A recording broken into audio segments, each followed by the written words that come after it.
أشهد أن لا إله إلا الله. أشهد أن لا إله إلا الله. أشهد أن محمدا رسول الله. أشهد أن محمدا رسول الله. حي على الصلاة. حي على الصلاة.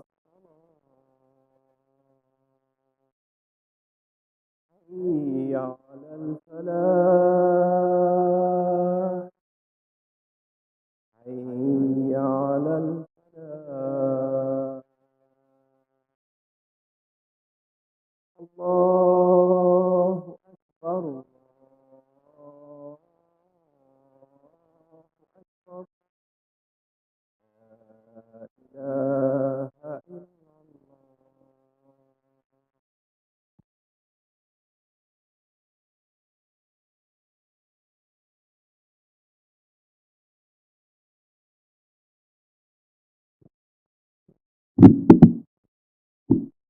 بسم الله الرحمن الرحيم.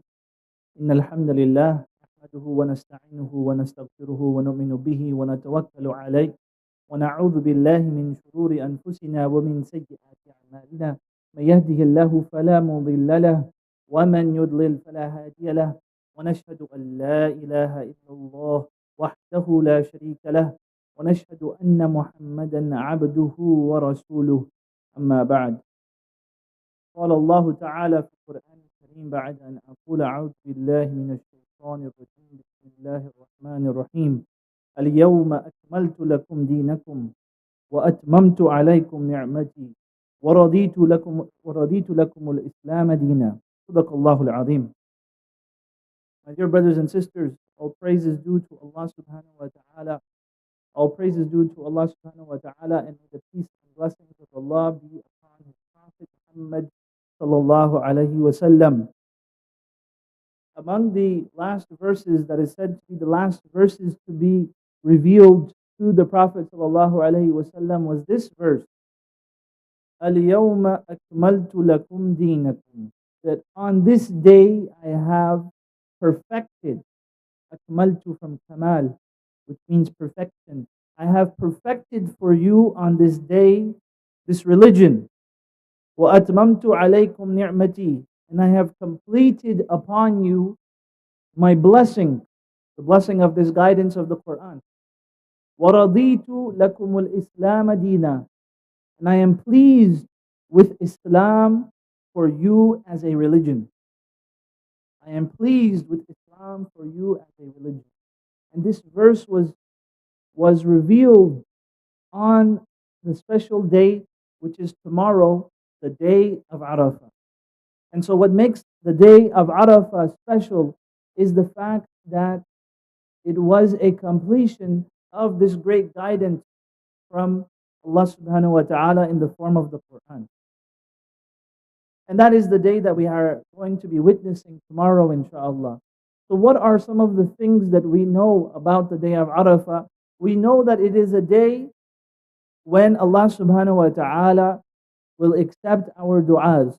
It is a day when Allah subhanahu wa ta'ala will accept our du'as. The Prophet ﷺ, he said, خَيْرُ الدُّعَاءِ دُعَاء يَوْمْ عَرَفَةٍ. That the best of du'a that you can make, the best of du'a is du'a on the day of Arafah. So all of us should make du'a to Allah subhanahu wa ta'ala for ourselves, for our needs and our wants, for guidance from Allah, for our youth, for our community, for the Muslim Ummah, for our brothers and sisters in Gaza. May Allah subhanahu wa ta'ala help them. Ameen. We should make special dua for all of these things. We should make dua for Allah's pleasure on this day of Arafah, and we should make dua to Allah for acceptance. Another thing about the day of Arafah is that the Prophet ﷺ, he said, مَا مِن يَوْمٍ أكثر من أن يعتق الله فيه عبدا من النار من يوم عرفة. But this is the day when the most people are freed from the fire, meaning they are saved from the fire on this day. So that is something which all of us should attempt to pursue on this day through extra acts of worship, and in particular, a day when we should spend the day fasting. The Prophet ﷺ told us that fasting on the day of Arafah, it forgives the sins of a person from a year before and a year after. SubhanAllah, future as well, a year before as well as a year after. And that's truly something that is unique with the day of Arafah. And this is also a time when the angels, Allah subhanahu wa ta'ala, He boasts to the angels about His slaves who turn to Him in dua. And that is something which we should all want to pursue on this day, inshallah. So may Allah subhanahu wa ta'ala accept from us our efforts on Arafah and help us to make the most of this special blessed day, the day when the Hujjaj are gathering together on the Mount Arafah, on the mountain called Arafah, and they are all making dua, and we are also making dua in synchronization with them, inshallah ta'ala. Moving on, I would like to talk about today something which is very important and something that has been coming up over and over, and something which many of us might actually be scared of talking about with our children in particular, and that is the topic of marriage. That is the topic of marriage. And so today I'd like to talk about some of the important things. In my last khutbah, when I gave it at this time, I gave it about the rights of parents and the importance of parents and the respect of parents. Now it's also important for the parents to hear one of their responsibilities among the many responsibilities of parents, of course, but one of their responsibilities of the parents is in regards to the marriage of their children. So what did the Prophet ﷺ tell us about marriage? He said, Ya ma'shara al-shabab, O young people, man istata'a minkum al-ba'ata falyatazawwaj. In Sahih Bukhari, he says that, O young people, whoever among you is able should get married. And he also said, Thalathun la tu'akhkhar. There are three things which should not be delayed. The first among them is salah, the second among them is janazah, and the third among them is a young person who's able to get married and should not delay their marriage. What did the Prophet ﷺ, he tell us about the choosing of a spouse? The Prophet ﷺ, he said, تُنْكَحُ الْمَرْأَةُ بِأَرْبَعٍ. A woman is married for four things. And you can say the same of a man. Their wealth, their status, their beauty, and their religion. فَظْفَرْ بِذَاتِ الدِّينِ. You should hold on tightly, and you should go for the one that has the best religion. So if you are going to give points, if you're going to give points to each of these categories, whether the points are given to wealth, or the points are given to beauty, or the points that are given to status, or the points that are given to deen, you should give the most points when choosing a spouse to the one whose deen is the best. And that is something which the Prophet ﷺ, he mentioned. Specifically in the marriage of daughters, he said, إِذَا جَاءَكُمْ مَنْ تَرْضَوْنَ دِينَهُ وَخُلُقَهُ فَزَوِّجُوهُ. That when someone comes to you whose character and whose deen you are pleased with, then you should get that man married to your daughter specifically. And this is something which the Prophet ﷺ, he mentioned. And these are things which, when I'm talking to young people, even high schoolers are asking me these kinds of questions. And so it's important for us to have that conversation with our children so that they know what our preferences are, what the conversation should be. I'm not saying a high schooler should get married, of course, but I'm saying that it's important to have that conversation at some point about this topic, because it is on their minds and they want to know what is it that they should think about, what is it that they should know. because especially it comes up in the topic of how to be with the opposite gender. A common question that comes up to me is, can I be friends with the opposite gender? Can I be friends with the opposite gender? And it's something to really think about. It's something to really think about. Can I be friends with the opposite gender? Now, the first thing to know is, what do you mean by friend? What do you mean by friend? There's a difference between someone you know at work, someone you know at school, and your close friend. Your close friend who you are messaging, who you visit each other's homes, you know each other's families, you tell each other your secrets, you take advice from them at every uh, uh, corner, or at every turn of your life. You take advice from them about everything in your life. There's a difference between your work, people you know at work, people you know at school, and your close friends.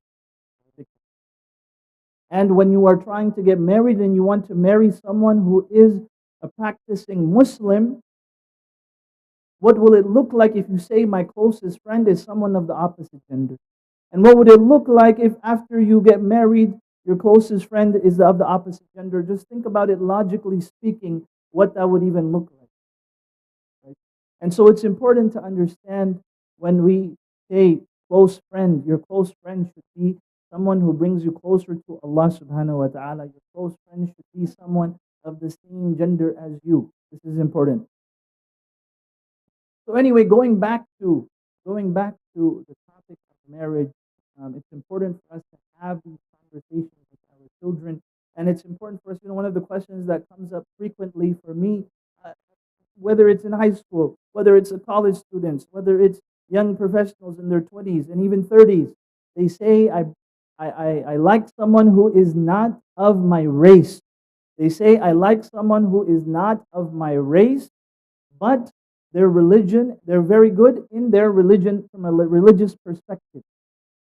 And so I'm worried that my parents will say no based off of the cultural preference. My parents will say no based off of a cultural preference. And this is where I tell the young people that it's important to involve your parents early on. Otherwise, they will be upset. You bring someone and you blindside them. They raised you for 20, 25 years, and now you're coming with someone and you didn't even broach the subject. But it does take two to tango. So parents must be open to this conversation. Otherwise, you risk being blindsided by your child when they bring someone, and then you get angry and you say, well, why didn't you consider this and why didn't you consider that? Well, why did you wait so long to have this conversation? Why were you so scared to have this conversation? Your child is growing up. Your child is an adult now. Right? So we have situations where, unfortunately, because we do not broach this topic, because we are not open with this topic, right? It's not something which I enjoy talking about so much. I know everyone loves to hear about marriage, but telling people who they should not marry, it's a hard subject to broach. But it's so important because I see many people, many Muslims, young Muslims, marrying non-Muslims. And the statistics show it's very clear. You marry a non Muslim, it's very highly unlikely that your children will be on Islam. It's actually much more likely that your children will have a lot of confusion about what religion or what to believe, whose side to pick, and so on.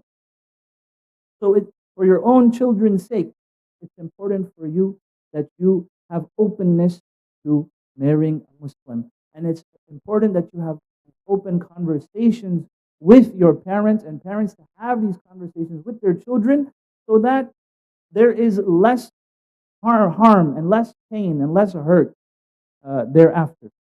So it's important to have these conversations with brothers and sisters openly and honestly with your children about your preferences. So to the children, to the youth, I say, if your parents have cultural preferences, don't just leave it at that, but ask them, why do they have these cultural preferences? What is the reason for these cultural preferences? What is it that they want someone from the same neighborhood, or they want someone from the same country, or they want someone from the same status, and so on? What is the reason for that preference? Islamically speaking, none of those four qualities that the Prophet ﷺ said had to do with culture or cultural background. Right? The Prophet ﷺ, he didn't say tunkahul mar'atu, right? That the person is married for their cultural preference. He didn't say that. He said mal, the wealth, hasab, the status. He said jamal, beauty, and fourthly, he said deen. He did not say culture there. He did not say country there. There was no countries back then. He did not say any of that. But he said the things that matter the most. Did the Prophet ﷺ said you should not consider beauty at all? He didn't say that. Actually, a man came to the Prophet ﷺ and said, "O Prophet of Allah, I am engaged with this woman. I'm going to marry her, and I have 4 of my own children, and she's going to help me to take care of my children." And the Prophet ﷺ said, "Have you seen her?" And he said, "No." The Prophet ﷺ told him to go and see her. And so there was 2 things. Number one was this man was in need of someone to help him stabilize his life and his family and his children, help him to raise his children. So he was in dire need.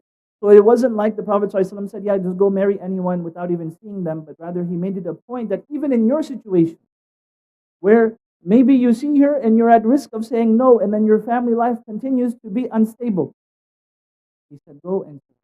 And it's the same for the man and it's the same for the woman. They should see each other. And physical attraction is a part of marriage, and it is something which we can make decisions around. However, it is not the primary thing. It is not the primary thing. The primary thing is the religious aspect. Because the fact of the matter is that beauty, it wanes. And wealth, it wanes. And status, it wanes. It comes and it goes. All of these things, they come and they go. But the religious aspect is the quality which, inshallah, it maintains. Is the quality which becomes the difference maker. Is the quality which the Prophet ﷺ emphasized for us for our own good. And so this is very important. And so when we think about having these conversations, whether it is around cultural preferences, whether it is on all kinds of things, it should happen very early on. So the young men, you have to man up, you have to have that conversation with your parents before you go and you seek someone. I have seen so many instances where someone comes upset to me that they were speaking to someone for months and months at a time, someone from a different cultural background, and they were looking forward to getting married, and this person had made them so many promises, and then at the end of it, they said, my parents said, no, assalamu alaikum. And the person is broke and disheartened not only by this person, but by Islam. They say, well, are these the people that say Islam is so important to them? So now they've become disillusioned with Muslims itself, by Islam itself. SubhanAllah, so this is very dangerous. We should not lead people on. We should not lead people on. This is a very dishonest thing. We should make things very clear. We should be upfront with our parents. And parents, you also need to make it easier for your children to have this conversation with you, because they are scared of having this conversation with you. They're scared of what you will say. They're scared of what might happen. They're scared about the relationship, yada, yada, yada. But it is a very important conversation to have. The Prophet Allah subhanahu wa ta'ala, he tells us in the Quran, Ya ayyuhalladhina amanu qulu qawlan sadida. Speak clearly, openly, honestly. This is what Allah subhanahu wa ta'ala, he guides us with for our own good. We ask Allah subhanahu wa ta'ala for his guidance. Always, Ameen Ya Rabbil Alameen. أقول قولي هذا واستغفر الله لي ولكم ولسائر المسلمين فاستغفروه إنه هو الغفور.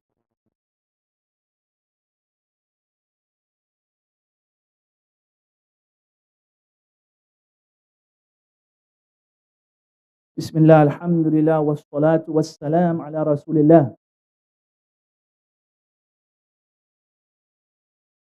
The next thing I'd like to talk about when it comes to the marriage of your children is the things that were important to you when you were getting married, or the things that were important to your parents, meaning your children's grandparents.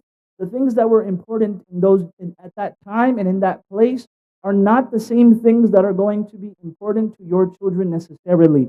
So a lot of the things that you were raised with, or that you had expected at that time and in that place, as you know, they do not match your children's experience. It's very different, both because of the time and both because of the place, especially those of us who grew up somewhere where our kids did not grow up. So the experience is vastly different, and Allah subhanahu wa ta'ala, He prepares us for this. As our children, they grow, and they go through, teenagehood and so on. We see the differences in how we grew up versus how they grow up. They are growing up.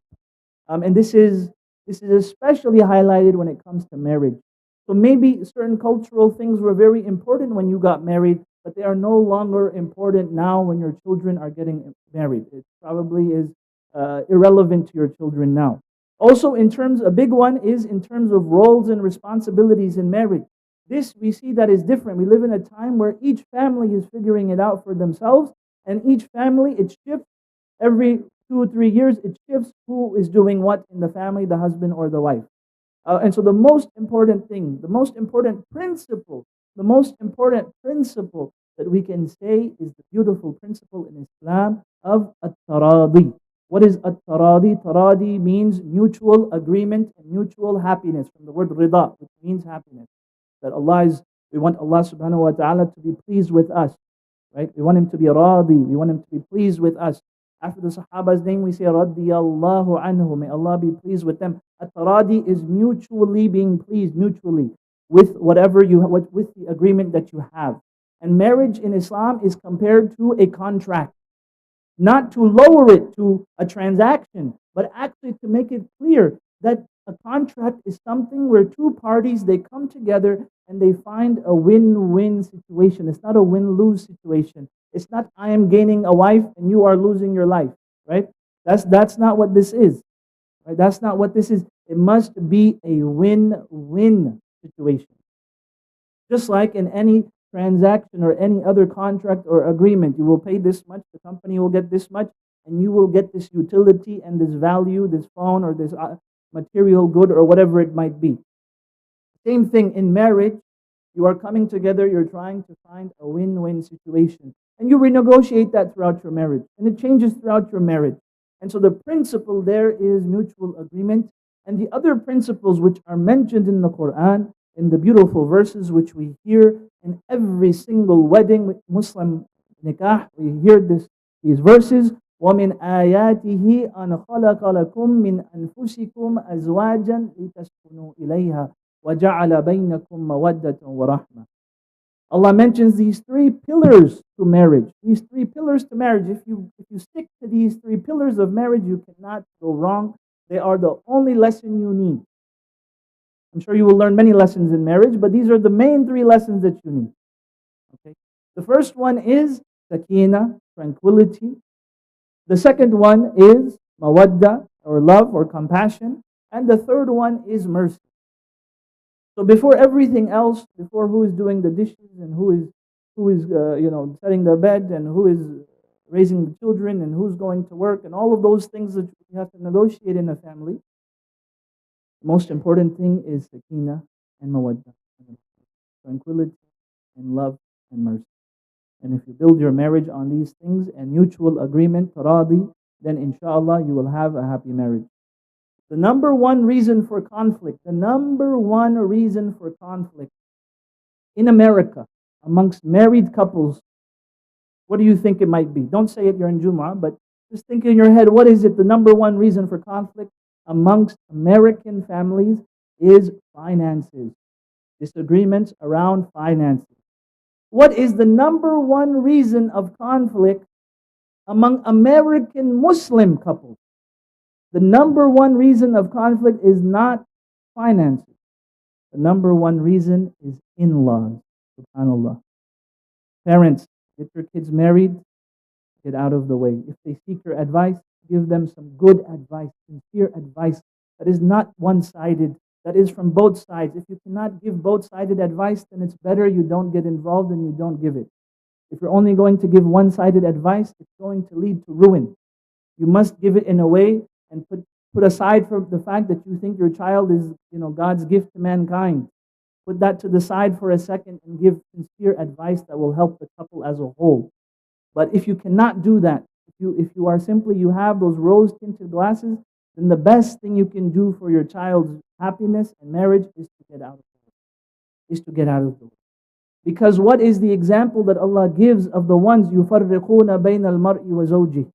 Allah curses those people in the Quran who who who part, who create friction, and who separate between husband and wife.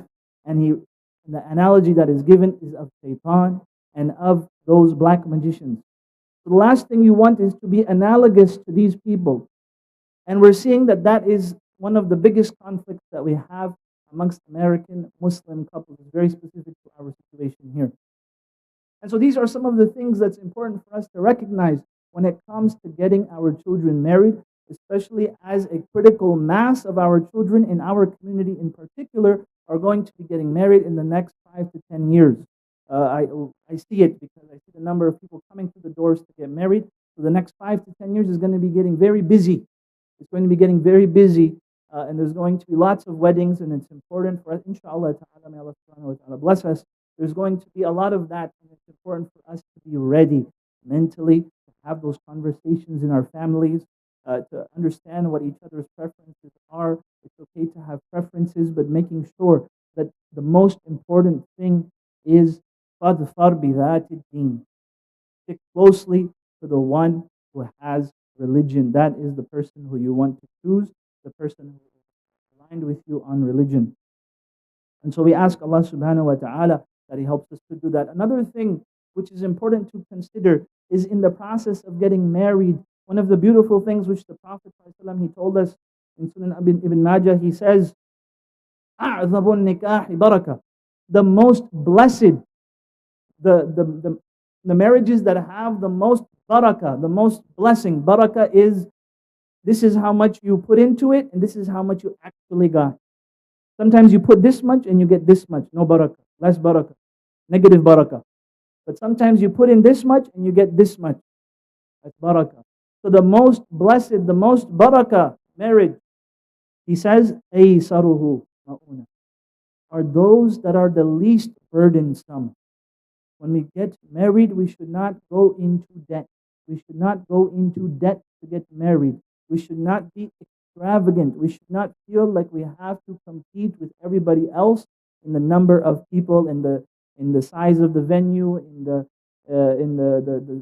size of the flowers on everyone's tables, right? And in the decorations and in the speakers and blah blah blah blah.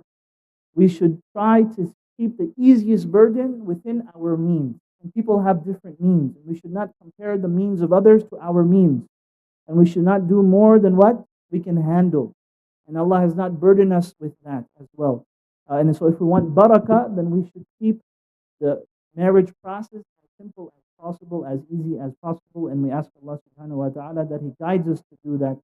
I mean, Ya Rabbi, we ask Allah subhanahu wa ta'ala that He blesses our marriages and the marriages of our youth. We ask Allah subhanahu wa ta'ala that He helps us to be good role models for our children. We ask Allah subhanahu wa ta'ala that He guides our youth to uphold their parents' rights.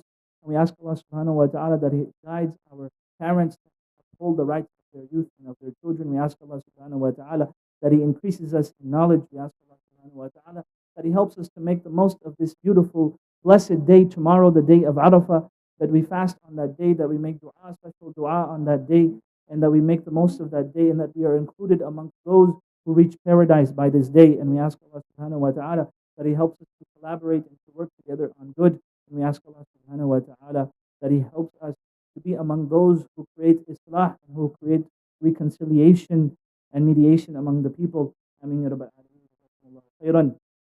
عباد الله إن الله يأمر بالعدل والإحسان وإيتاء ذي القربى وينهى عن الفحشاء والمنكر والبغي يعظكم لعلكم تذكرون اذكروا الله يذكركم ولذكر الله تعالى أكبر والله يعلم ما تصنعون.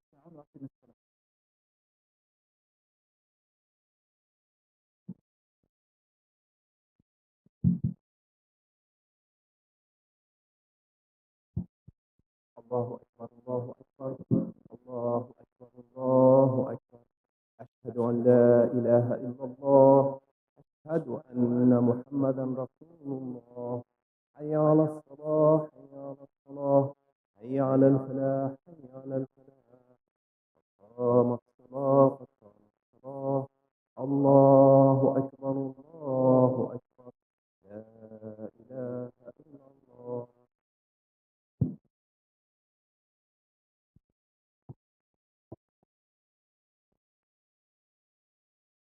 So Turn your rows.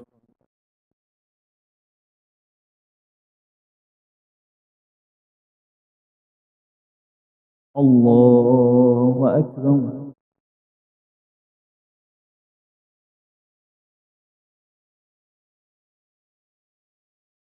الحمد لله رب العالمين الرحمن الرحيم مالك يوم الدين إياك نعبد وإياك نستعين اهدنا الصراط المستقيم صراط الذين أنعمت عليهم غير المغضوب عليهم ولا الضالين.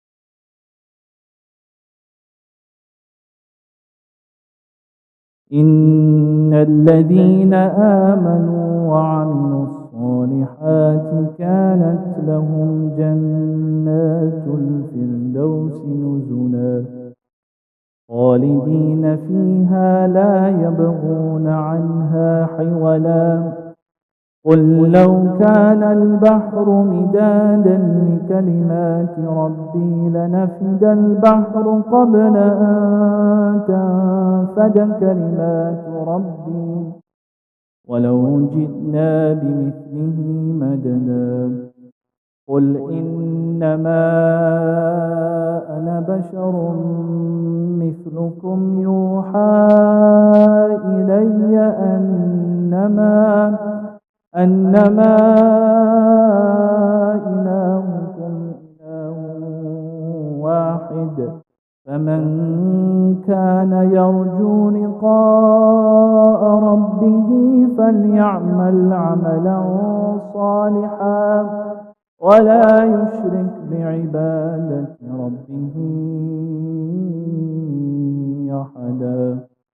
الله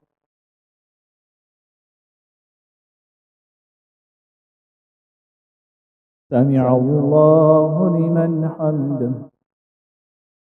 الله أكبر. الله الله أكبر.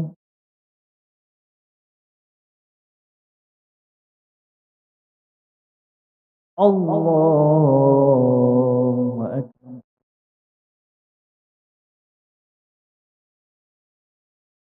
الحمد لله رب العالمين الرحمن الرحيم مالك يوم الدين إياك نعبد وإياك نستعين اهدنا الصراط المستقيم صراط الذين أنعمت عليهم غير المغضوب عليهم ولا الضالين.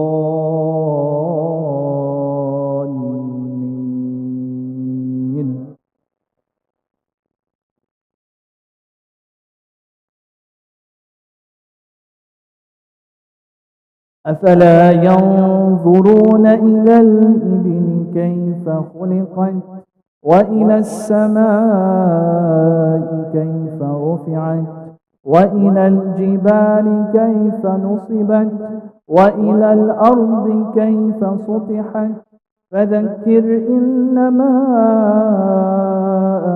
أنت مذكر لست عليهم بمسيطر إلا من تولى وكفر فيعذبه الله العذاب الأكبر إن إلينا إيابهم ثم إن علينا حسابهم. الله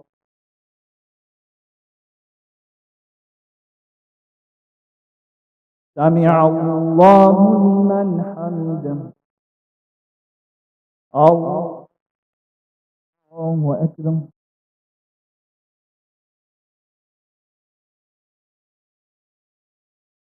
الله الله أكبر.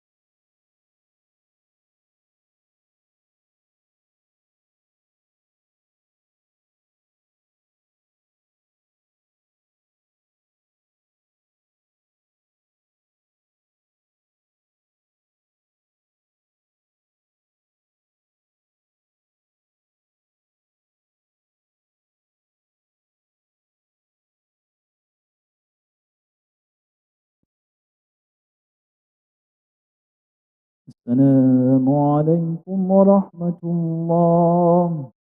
السلام عليكم ورحمة الله.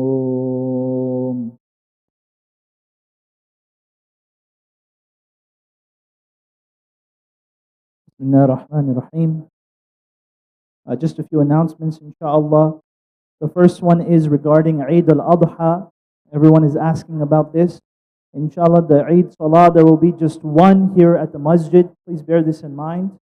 There will just be one Eid Salah at 7 a.m. here at MAPS in Redmond. The rest of the Eid Salahs will be at Maidenbauer Center in Bellevue. So please take this note, inshallah. The first Salah at Maidenbauer Center will be at 9:30 a.m. and the second Salah will be at 11:30 a.m. Please tell your friends and family in case they did not know.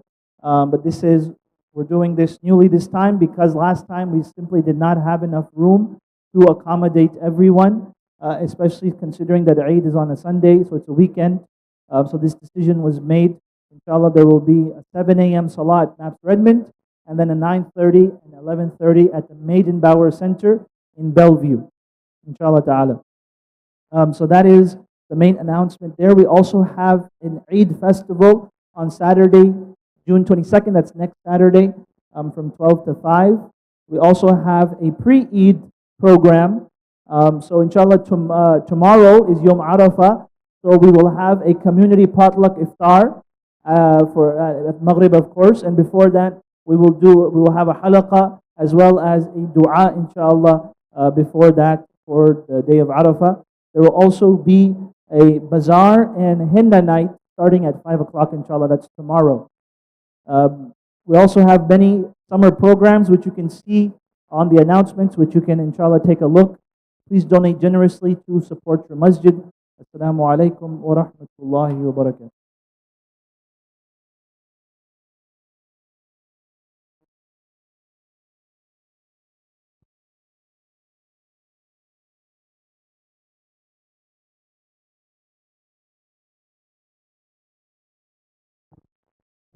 The takbirat will start 30 minutes before.